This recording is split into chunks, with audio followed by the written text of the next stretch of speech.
Maligayang pagbabalik sa Tagalog Movie Recap, isa na namang magandang pelikula ang aking i-recap ngayon, so sit back, relax, and enjoy. Ang pelikulang aking i-recap ay tinatawag na Peninsula, 2020. Ang kwento ay naganap 4 na taon matapos bumagsak ang Busan. Ngayon, ang buong Korea ay nasa isang estado ng ganap na anarkiya at kaguluhan dahil sa zombie virus. Ang kwento ay sumusunod sa isang dating sundalo na inatas ang kumuha ng isang truck na puno ng pera mula sa mga disyerto ng South Korea, na ngayon ay tinitirhana ng mga zombie, kaya naman inaanyayahan kitang mag-subscribe sa channel, at pindutin ang bell, at mag-iwan ng like para makatanggap ng pinakamagagandang recaps. Ang ating bida, si Jong Sok, ay isang sundalo. Sa araw na ito, hinahatid niya ang pamilya ng kanyang kapatid na babae papunta sa huling paalis na cruise ship. Habang papunta, isang babaeng may kargang bata ang huminto sa sasakyan at gusto niyang ihatid sila ni Jong Sok, ngunit walang awang tinanggihan siya ni Jong Sok. Pagdating nila sa pier, sumakay si Jong Sok sa cruise ship at dinala sa cabin. Ang cruise ship ay dapat sana'y papuntang Japan, ngunit may pumasok na sundalo at sinabi kay Jong Sok na biglang lumiko ang cruise ship patungong Hong Kong. Lumabas si Jong Sok papunta sa kapitan at tinanong siya kung bakit. Pinagsabihan siya ng kapitan at sinabihan na gawin ang sinasabi sa kanya. Sa loob ng cabin, hindi normal ang isang lalaki. Dahil hindi kayang gawin ng isang normal na tao ang ganoong kabaluktot na posisyon. Ang taong ito ay nahawaan. Pagbalik ni Jong Sok sa cabin, may dugo sa lahat ng dako. Pumunta siya sa lugar ng kanyang kapatid na babae pagkatapos nakagat na ng mga zombie ang mga tao rito.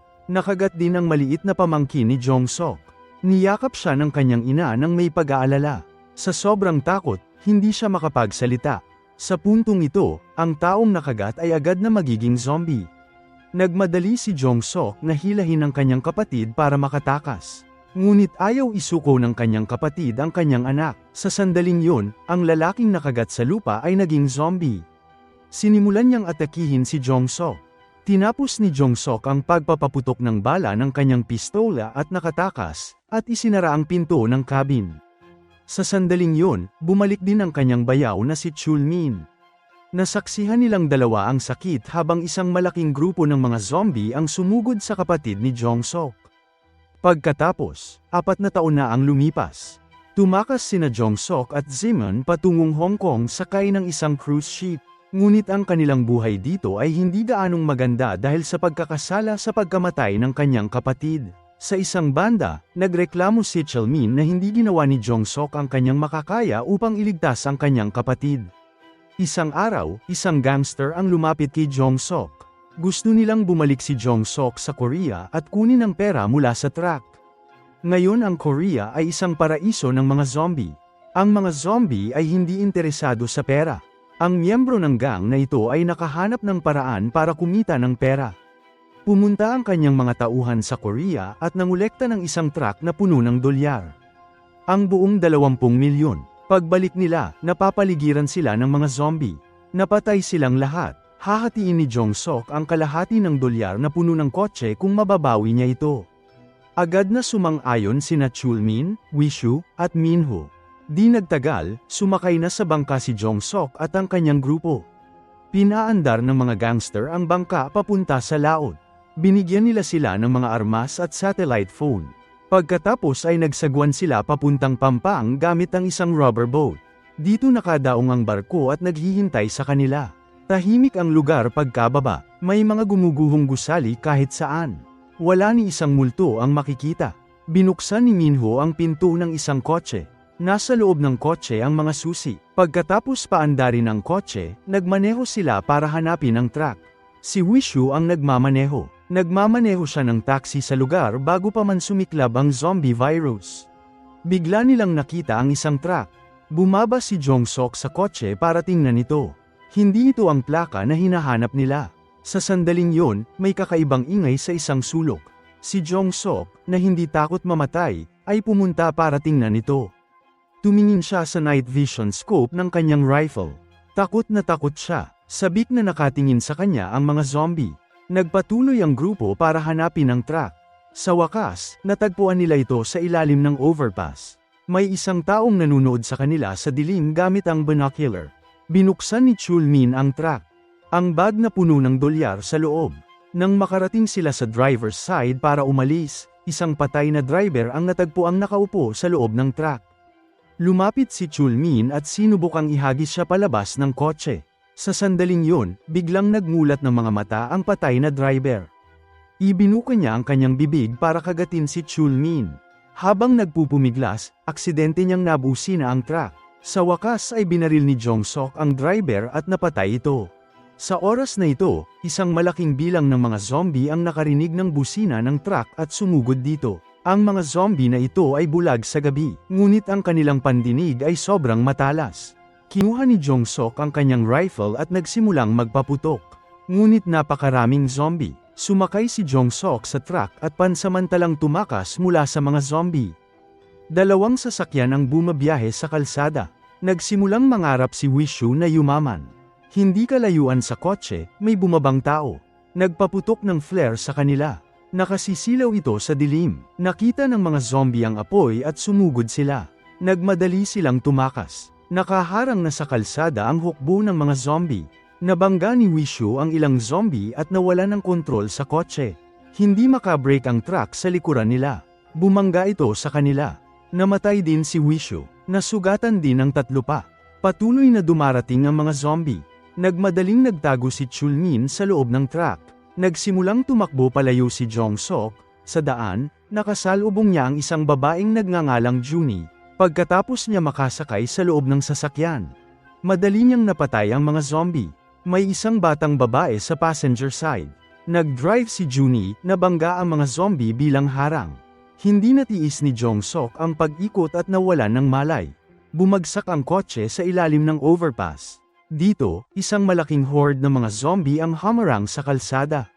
Sa sandaling yun, inilabas ng batang babae ang isang remote control car na may ilaw at musika. Kinokontrol ang remote control car patungo sa mga zombie na dumaan. Naakit ang mga zombie sa tunog at agad na sumugod sa remote control car. Pinaandar ng batang babae ang kotse at lumiko. Pinangunahan ng isang malaking grupo ng mga zombie na tumakbo papunta rito. Matapos ma-distract ang mga zombie, muling humandar ang kotse. Bumangga ito sa ilang nakakalat na zombie at sumugod palabas. Samantala pabalik kay Chulmin, umiikot pa rin ang mga zombie sa paligid ng truck. Walang balak umalis. Sa sandaling yon, isang eksaheradong sasakyan na nag-aanunsyo ang dumaan. Naaga nito ang atensyon ng grupo ng mga zombie. Ilang armored vehicle na nakapark sa tabi nito ang lumitaw. Isang grupo ng mga tao ang lumabas sa COTS. Mukhang hindi sila mabubuting tao. Bumaba si Minho sa loob ng truck at humingi ng tulong sa kanila, ngunit nahawaan na siya. Lumapit sa kanya ang pinuno ng grupo, diretso nila siyang pinatay. Pagkatapos ay sumakay sila sa truck at umalis. Si Chulmin, sa loob ng truck, ay hindi alam kung ano ang nangyayari sa labas, dinala rin siya palayo. Nagising si Jong-sok, isang matandang lalaki ang lumitaw sa harap niya, ito ang lolo ni Junie. Sa sandaling yon, isang babae ang lumapit kay Jong-sok at nakilala siya agad, ang pangalan niya ay Min Jung. Ito ang babaeng nakasalubong nila sa daan at humingi ng tulong. Nakaligtas siya sa zombie apocalypse kasama ang kanyang anak na babae. Dinala nila si Jong-sok. May radyo ang matanda, nagpapadala siya ng mensahe sa ibang lugar, para humingi ng tulong. Dinala si Chulmin sa isang kampo ng grupo, ang grupo ay tinatawag na Unit 631. Sila ay orihinal na isang regular na unit. Ngunit pagkatapos ng pagsiklab ng zombie virus, ang lugar na ito ay naging isang liblib na isla. Naiwan sila. Kaya sila ay naging mga zombie hunters. Gumawa sila ng mga depensa at kumuha ng mga mapagkukunan mula sa tambak ng zombie upang mabuhay. Ang mga taong ito ay walang ginawa kundi kasamaan, mas masahol pa sila kaysa sa mga zombie, dito nakatakas ang pamilya Min Jung. Matapos matagpuan si Chulmin sa loob ng truck, pinunit nila ang kanyang mga damit. Pininturahan nila ang kanyang katawan ng mga numero. Sa sobrang takot ni Chulmin ay nanghina ang kanyang mga binti. Pagkatapos ay inilagay siya sa isang container. Maraming hubad na tao sa loob nito. Tahimik silang nakaupo sa lupa, walang ingay. Maya-maya, bumukas ang pinto ng container. Lumabas ang lahat ng tao sa loob, napatalsik din si Chulmin. Parang isang coliseum sa harap nila. Maraming tao ang nanunood, naghihiyawan, at nagpupustahan mula sa itaas. Doon nagsimula ang countdown at bumukas ang pinto ng daanan. Lumitaw ang isang grupo ng mga zombie. Natataranta at sumusugod papunta sa kanila. Naglalaro sila ng mga laro ng zombie na humahabol sa mga buhay na tao.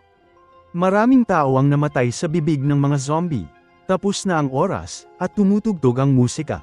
Lumitaw ang isang lalaking nakasuot ng kumikinang na suit at hinayla pabalik ang mga zombie sa loob. Nakaligtas si Chulmin sa pagkatulala.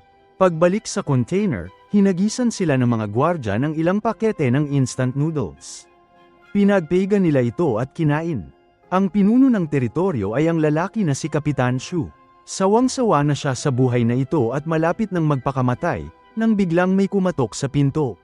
Isa sa kanyang mga tauhan ang nagdala sa kanya ng isang bote ng alak mula sa ibang bansa. Tiningnan ni Kapitan Shu ang alak at ayaw pang mamatay. Mula sa bibig ng kanyang mga tauhan, nalaman niya ang tungkol sa truck. Pumunta siya sa truck at natagpuan ang satellite phone. Habang kinakalikot niya ito, tumunog ang telepono. Ang tawag ay galing sa lalaki sa barko. Nang marinig ng mga tao sa barko na hindi si Jong Sok yun. Sinabi nila na kung sino man yon, maaari silang umalis sa lugar kung ihahatid nila ang pera at makuha ang parehong gantimpala. Nang marinig ni Kapitan Shu na makakalabas siya rito, pumayag siya. Samantala, inakala ng panig ni Jong Sok na napatay na si Chulmin. Napagpasyahan nilang kunin ang truck pagkagabi at ihatid ito sa daungan para sumakay sa barko. Nakatulog si Jong Sok at dapit hapon na nang magising siya. Pagkatapos ay inimpake nila ang kanilang mga gamit at kumuha ng armas at umalis. Palihim sana silang papasok sa kampo at kukunin ang truck. Sinabihan sila Juni na hintayin sila sa kotse. Dumaan sila sa isang lihim na daanan patungo sa pangunahing kampo ng Unit 631. Tumakas sila mula rito noong una pa lang. Pagkatapos patulugin ng isa sa mga gwardya, nakita nila ang truck. Samantala, pumunta si Kapitan Shu sa Coliseum at nagsalita sa karamihan gamit ang loudspeaker at sinabing, "Mayroon na tayong sapat na mga supply ngayon. Maaaring magsaya ang lahat ngayong gabi." Gusto niyang gamitin ang paraang ito para akitin ang mga tao rito. Pagkatapos ay sinubukan niyang tumakas ng tahimik ng mag-isa sakay ng kanyang truck. Napansin na ni Kim na may mali. Pagbalik ni Kapitan Shu sa silid, hinihintay na siya ni Kim. Gayunpaman, wala siyang nakitang mali. Pumasok si Kapitan Shu sa silid at ginamit ang speaker para takpan ang satellite phone na nasa mesa. Sa oras na ito, hindi alam ng kanyang tauhan na nasa silid si Kim. Itinulak niya ang pinto at pumasok. Habang tinatanong ni Kim ang kanyang mga tauhan, tahimik na inilabas ni Kapitan Shu ang kanyang baril sa likuran niya. Akala ni Kim ay may gusto sila sa isa't isa. Umalis siya ng silid nang may pag-iingat. Samantala, dumating sina Jong Sok at Min Jung sa truck. Nang paalis na sana sila, dumating din dito ang mga tauhan ni Kapitan Shu. Nagtago si Min Jung sa truck at itinutok ang baril sa kanyang ulo. Pagkatapos ay nakita siya ng dalawang gwardya. Tinanong nila siya kung bakit hindi siya pumunta sa palabas. Humanap siya ng hindi inaasahang dahilan para ipagwalang bahala ito. Pagkatapos ay sinabi sa kanya ng mga gwardya, ang lalaking nahuli sa truck ay napakatapang sa Coliseum. Nang marinig ito ni Jong Sok, napagtanto niyang buhay pa si Chulmin. Kaya nagmadali siyang iligtas si Chulmin. Pagkaalis ni Jong Sok, paparating na si Kapitan Shu. Tila matagal na niyang kakilala si Min Jung. Ngunit bigla siyang bumunot ng baril at pinaputukan si Min Jung. Pina-atras ni Min Jung ang truck na nagpabagsak sa kanya sa lupa. Nakuha mula sa kanyang katawan ang isang satellite phone. Ipinagpatuloy ni Chulmin ang kanyang malapitang engkwentro sa mga zombie sa Coliseum. Isang zombie ang sumigaw at sumugod kay Chulmin. Sa puntong ito, napatay ang zombie. Dumating si Jong Sok at pinatay niya ang lahat ng zombie rito. Si Jong Sok ay naghagis ng smoke bomb at inilabas niya si Chulmin mula roon. Habang tumatakas sila, nakasalubong nila ang mga sundalong pumihil sa kanila. Mabilis na pinaputukan ng mga sundalo si Jong Sok, sumugod si Jong Sok sa gilid at nagtago. Sa sandaling yon, isang zombie ang tumalon kay Jong Sok. Kinuha ni Chulmin ang baril sa lupa at mabilis niyang pinaputukan ang papalapit na sundalo. Pagkatapos ay inihagis niya ang baril kay Jong Sok, kinuha ni Jong Sok ang baril at binaril ang zombie. Sa sandaling yon, si Kim, na nagtatago, ay binaril si Chulmin. Namatay si Chulmin sa ganitong paraan. Habang nakikipaglaban si Jong-sok sa ibang mga sundalo, tahimik na itinutok muli sa kanya ang baril. Habang babarilin na sana niya si Jong-sok, sumugod si Min-jung gamit ang isang truck. Tumakas si Jong-sok sakay ng isang truck. Sa sandaling yun, nagising si Kapitan Shu sa labas. Nakita niyang palayo ang truck at wala siyang magawa. Lumabas si Kim kasama ang kanyang mga tauhan. Ang truck ni Jong-sok ay pinahinto ng isang grupo ng mga zombie sa kalsada. Isang malaking bilang ng mga zombie ang nakapalibot sa harap ng truck. Malapit na silang maging pagkain ng mga zombie. Sa sandaling yun, nagmaneho si Junie ng kotse at huminto sa hindi kalayuan.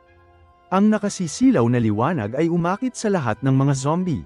Pinatakbo rin ni Min-jung ang kanyang truck sa mga zombie at sumugod. Nagsindi ng mga paputok ang matandang lalaki sa truck upang akitin ang mga zombie. Tumungo ang dalawang kotse sa daungan. Sa sandaling yun, naabutan sila ng convoy ni Kim. Nagpaputok sila ng mga flare sa kalangitan at naakit ang atensyon ng mga zombie. Napalibutan si Jong-sok nang dumaan ang kotse sa ilalim ng overpass. Pinaputukan ni Jong-sok ang salamin at nabasag ng mga zombie ang salamin. Hindi napreno ang kotse ni Kim at bumagsak ito ng diretso sa tambak ng mga zombie. Hindi na makatakbo pabalik ang kotse kaya natabunan si Kim ng mga zombie. Matapos makatakas nila Jong-sok, kinuha niya ang satellite phone para kontakin ang barko sa daungan. Pagdating nila sa barko, pinatakbo ni Captain Shu ang kanyang sasakyan at bumangga sa kotse nila Junie. Hinayla niya si Junie palabas ng kotse at ginawa itong hostage. Sa oras na ito, kinatrol ng batang babae ang remote control car at bumangga kay Kapitan Shu. Binaril ni Kapitan Shu ang batang babae. Sumugod ang matanda para protektahan ang bata, ngunit nabaril ito.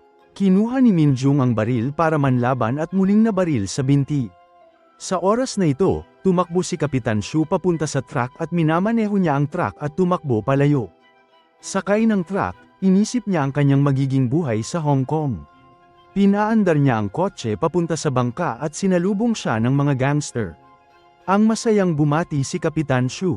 Gayunpaman, pinatay lang siya ng mga gangster. Sa katunayan, kahit sino pa ang nasa truck, plano ng mga gangster na patayin silang lahat. Inilagay ni Kapitan Shu sa neutral na posisyon ang truck sa kanyang huling hininga at dumulas palabas ng barko ang truck at naipit sa panel ng pinto. Sa sandaling yun, maraming zombie ang lumapit sa barko. Sa kabilang banda, ang sugatang matandang lalaki ay naghihingalo, pero sa sandaling yun, may narinig na tunog ng isang helicopter mula sa himpapawid. Nagmadali ang batang babae na magpaputok sa kalangitan at nakuha niya ang atensyon ng helicopter. Tumakbo si Jong-sok patungo sa helicopter habang karga ang batang babae. Naakit ang mga zombie sa mga paputok at nagmula sa lahat ng direksyon. Napakaraming zombie kaya sumakay si Min-jung sa isang truck at binusi na ang busina ng kotse ng buong lakas at narinig ng mga zombie ang tunog at naakit sila. Sa wakas ay nakarating si Jong-sok malapit sa helicopter kasama ang dalawang bata. Nagmakaawa ang batang babae sa rescue team na iligtas ang kanyang ina, ngunit walang ginawa ang mga rescuer. Si Min-jung, na nasa loob ng truck, ay nagpas siyang magpakamatay dahil ayaw niya na iligtas pa siya nila. Sa sandaling yun, sumugod si Jong-sok dala ang kanyang baril. Nang marinig niya ang putok ng baril, nabuhay ang kanyang pag-asa na mabuhay. Malakas niyang pinaputukan ang mga zombie at sinalubong siya ni Jong-sok. Naghagis ng mga smoke bomb at kalaunan ay sumabog sila mula sa usok. Nakatakas sila sakay ng isang helikopter. At sama-sama silang lahat na nakatakas sa zombie apocalypse na lugar sakay ng helicopter.